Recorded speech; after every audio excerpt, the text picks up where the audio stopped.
तो आज हम एक बहुत ही इम्पोर्टेंट टॉपिक पोटेंशियोमीटर डिस्कस करेंगे।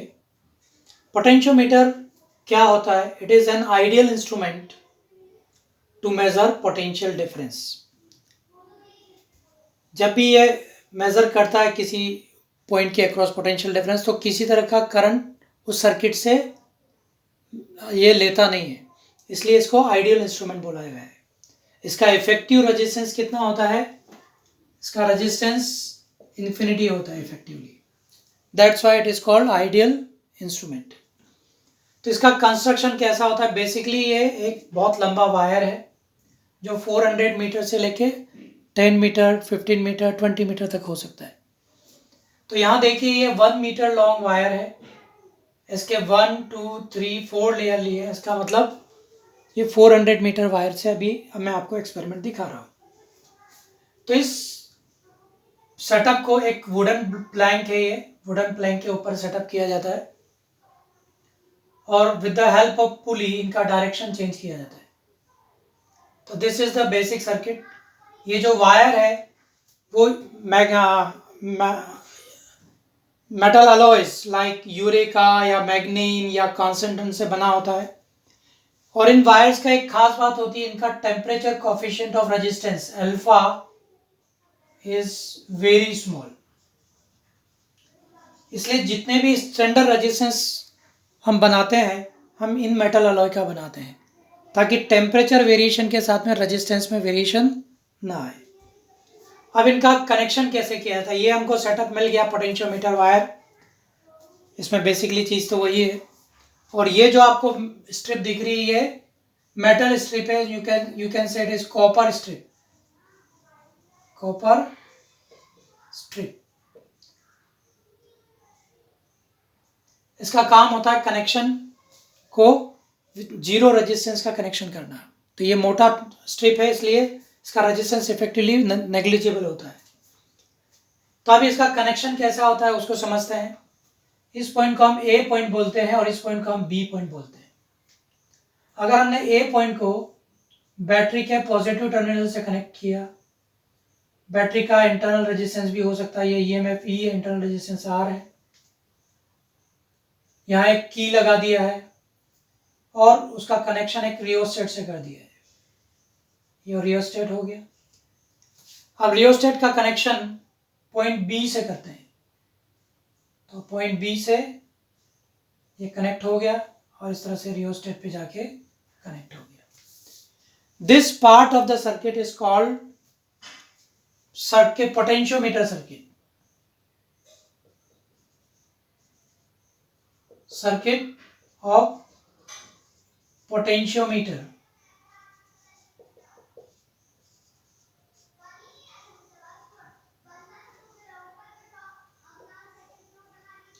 तो पोटेंशियोमीटर सर्किट का काम क्या होता है? ये क्यों बनाया जाता है? इसका काम होता है टू प्रोड्यूस पोटेंशियल ग्रेडियंट।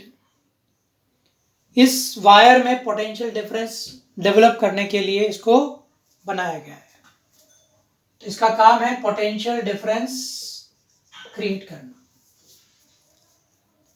तो प्राइमरी सर्किट बहुत इंपॉर्टेंट है, इसको ठीक से समझते हैं।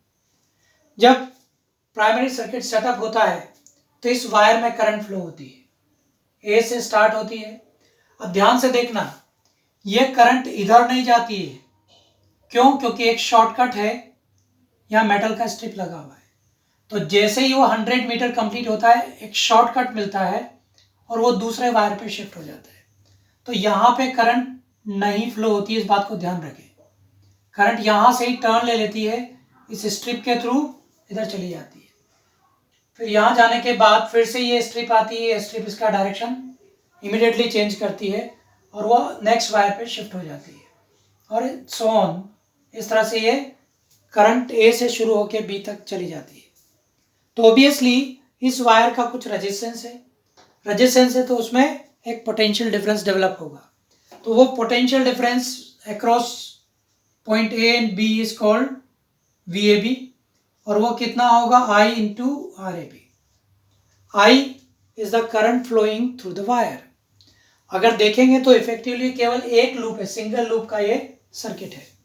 तो इस लूप का करंट कितना होगा, तो total EMF of the circuit is E and total resistance of the circuit is R plus R H is the resistance of the rheostat plus R A B is the resistance of the wire A B multiply with R A B.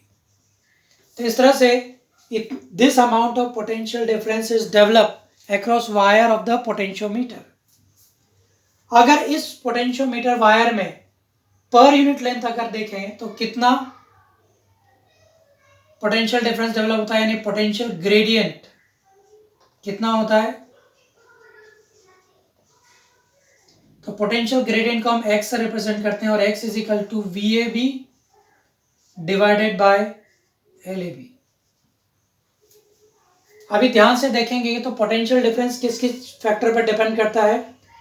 Potential difference across the wire depends on EMF of the cell connected in potentiometer circuit, internal resistance of the cell, rheostat, resistance of the wire A B and obviously wire A B ऊपर भी नीचे भी, तो ज़्यादा effect किस किस का होता है, तो more effect is related to rheostat. तो हमारे पास कंट्रोल होता है कि रियोस्टेट का पोटेंशियल डिफरेंस रेजिस्टेंस चेंज करके हम पोटेंशियल डिफरेंस VAB को कम कर सकते हैं या बढ़ा सकते हैं। और potential gradient depends on VAB as well as LAB। तो जितना ज़्यादा लेंथ हम बढ़ाएंगे, VAB को अगर कांस्टेंट रख दिया जाए और LAB बढ़ा दिया जाए तो पोटेंशियल ग्रेडियंट कम होता है। तो ये चीज़ आपको कई बार पूछा जाता है कि पोटेंशियल डिफरेंस को कैसे कंट्रोल किया जाता है, या रियोस्टेट को कम कर दे या ज़्यादा कर दे तो पोटेंशियल डिफरेंस के पे क्या इम्पैक्ट होगा, पोटेंशियल ग्रेडियंट पे क्या इम्पैक्ट होगा।